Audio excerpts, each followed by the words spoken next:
이제 우리가 지금까지 안정감 있고 건강한 셀을 만들기 위한 이제 여러 가지 방법들을 보았는데요. 아까 안정감 있는 셀 모임을 만들기 위한 셀 합의서가 있었지 않습니까?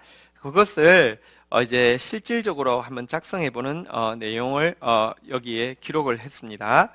자, 먼저 여기에 꼭 들어가야 되는 내용은요. 첫 번째 셀의 사명, 두 번째 셀 모임에 대한 서약, 그리고 세 번째 셀 모임 횟수, 시간, 장소에 대한 내용, 네 번째 셀 모임에서의 금지 사항, 다섯 번째 셀 리더의 개입과 제재에 대한 규칙들을 담고 있는 것이 이 안정감 있고 건강한 셀 모임을 위해서 필요합니다.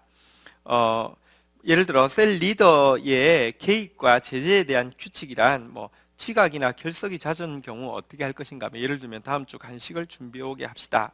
혹은 말을 한 사람이 너무 많이 하거나 오래 할 경우는 어떻게 하느냐?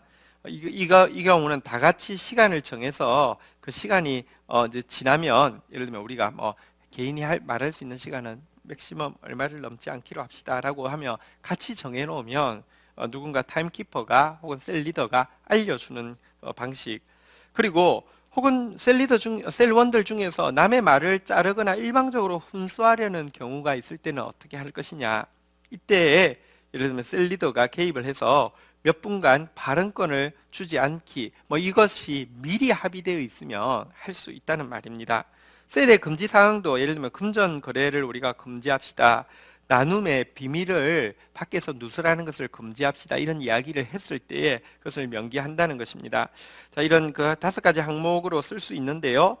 그런데 이것을 그냥 또 문서화하는 것이 쉽지 않기 때문에 샘플을 이렇게 기록해 놓았습니다. 예를 들어 이제 우리 셀 이름이 딸기셀이라고 합시다. 딸기셀은 멤버들이 말씀을 개인화하도록 돕고 그 말씀대로 순종함으로 성숙해 갈 수 있도록 서로 격려하고 관계 전도를 통해 하나님 나라를 확장 짓는 것을 사명으로 한다라고 이렇게 먼저 셀의 사명을 기록하고 나서는요. 그 다음에 딸기셀은 이 사명 성취를 위한 셀 모임의 참석과 셀 나눔 참석에 최선을 다할 것과 그 과정에서 드러나는 모든 죄와 연약함에 대해 서로 용납하고 비밀을 지킬 것을 하나님 앞과 서로 앞에 서약한다. 또한 셀의 전도 대상자를 최대한 자주 만날 것과 그들을 셀에 초청하고 환대할 것과 매년 블레싱 데이를 통해 영혼 구원이 일어나는 일에 최선을 다할 것을 서약한다. 이런 식으로 셀 모임에 대한 서약을 할 수 있겠죠. 자, 그 다음에 이제 셀 모임 횟수와 시간, 장소, 내용에 대해서도 이렇게 서약할 수 있을 것입니다. 딸기셀은 보통 매주 수요일 저녁 8시에 모여 10시까지 셀 리더와 셀원의 집을 돌아가면서 모임을 갖고 셀 모임의 내용은 찬양과 설교 나눔, 적용, 서로를 위한 중보 기도 등을 중심으로 한다. 이런 식으로 이렇게 할 수 있겠죠.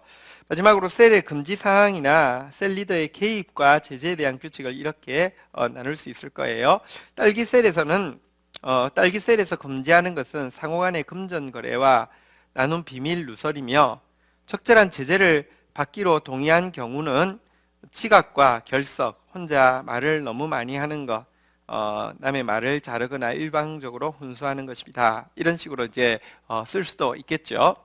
자, 그런데 이 합의서를 만들 때 유의해야 될 사항을 좀 말씀드리겠습니다. 먼저는 셀원들이 합의로 규칙을 만들라는 것입니다. 어떤 사람들은 규칙 자체를 굉장히 좋아하지 않고 틀을 나를 억누르는 압제라고 생각할 수 있습니다. 이런 분들은 분명히 규칙 때문에 과거에 상처받거나 비난받은 경험들이 있을 것입니다. 이 경험들을 나누십시오. 그리고 충분한 토의를 통해서 규칙을 세우는 주된 목적이 더 배려하기 위함이고 더 사랑하기 위함임을 격려해 놓은 상태에서 합의하셔서 만드시라는 것입니다. 두 번째는 최소한의 틀만을 제시하십시오. 규칙이란 적을수록 좋은 규칙입니다. 기본적인 셀 합의서 초안을 제시한 후에 멤버들이 토의하면서 이 부분은 굳이 없어도 될 것 같아요. 근데 이 부분은 꼭 있어야 될 것 같은데요. 이런 식으로 해나가다가 보면 실질적인 이렇게 그리고 최소한의 틀만을 가진 규칙이 만들어질 수 있겠습니다. 자, 그 다음에 세 번째, 몇 차례 재합의와 갱신을 하라는 것입니다. 1년에 몇 차례씩 셀 모임에서 함께 만든 셀 합의서를 읽고 또 그것에 대해서 서로 동의를 다시 한번 하는 시간도 필요하고요. 셀원들이 몇 번 이제 운영해 보다가 드러난 문제가 있으면 의견들을 존중해서 수정할 내용이 있으면 수정하십시오. 그렇지만 셀에 가끔은요, 막무가내로 무조건 싫어하는 사람이 있습니다. 그 한 사람 때문에 셀 예, 꼭 필요한 틀을 없애거나 그렇게는 하지 마십시오. 어쨌든 여기에는 셀 리더의 지혜가 많이 필요합니다. 그러나 하나님께서 여러분들을 충성되게 계셔서 셀을 맡기셨기 때문에 감당할 수 있는 능력을 분명히 주시리라고 생각합니다. 여러분, 오늘 우리가 안정감 있고 건강한 셀 만들기에 대한 내용을 공부했습니다. 공부하면서 우리가 하나님 앞에 이것을 가지고 기도할 수 있습니다. 왜냐하고 하면 여러분, 응답되는 기도는 믿음과 소망과 사랑이 있는 기도라고 했는데요. 여러분, 진짜 이런 셀이 이루어질 것을 믿으십시오. 그리고 소망 가운데 그려보십시오. 그리고 그 셀을 사랑하는 마음으로, 이루어질 셀을 사랑하는 마음으로 주님 앞에 기도하십시오. 하나님께서 분명히 그 다음 세대 교회에서 나오는 셀들이 이제 안정감이 있고 건강하게 성장하는 셀이 되도록 만들어 주실 것이고요.